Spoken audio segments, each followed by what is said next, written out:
श्री कृष्ण के जन्म की पौराणिक कथा।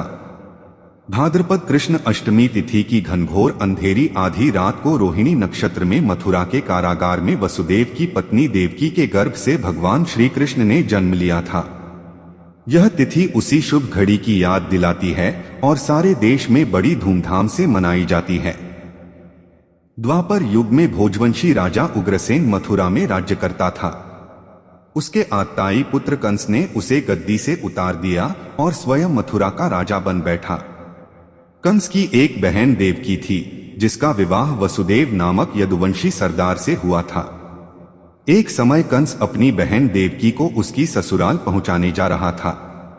रास्ते में आकाशवाणी हुई, हे कंस, जिस देवकी को तू बड़े प्रेम से ले जा रहा है, उसी में तेरा काल बसता है। इसी के गर्भ से उत्पन्न 8वां बालक तेरा वध करेगा।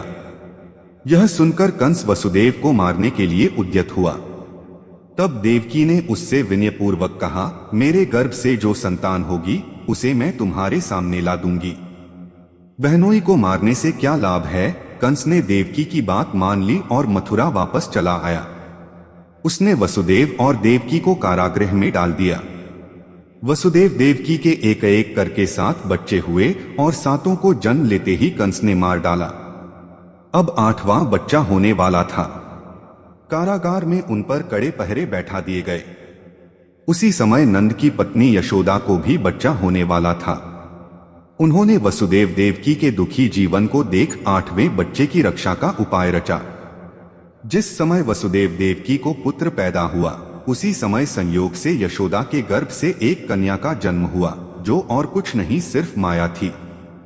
जिस कोठरी में देवकी सुदेव कैद थे, उसमें अचानक प्रकाश हुआ और उनके सामने शंख, चक्र, गदा, पद्म धारण किए चतुर्भुज भगवान प्रकट हुए। दोनों भगवान के चरणों में गिर पड़े। तब भगवान ने उनसे कहा, अब मैं पुनः नवजात शिशु का रूप धारण कर लेता हूं। तुम मुझे इसी समय अपने मित्र नंदजी के घर वृंदावन में भेज आओ और उनके यहाँ जो कन्या जन्मी है उसे लाकर कंस के हवाले कर दो।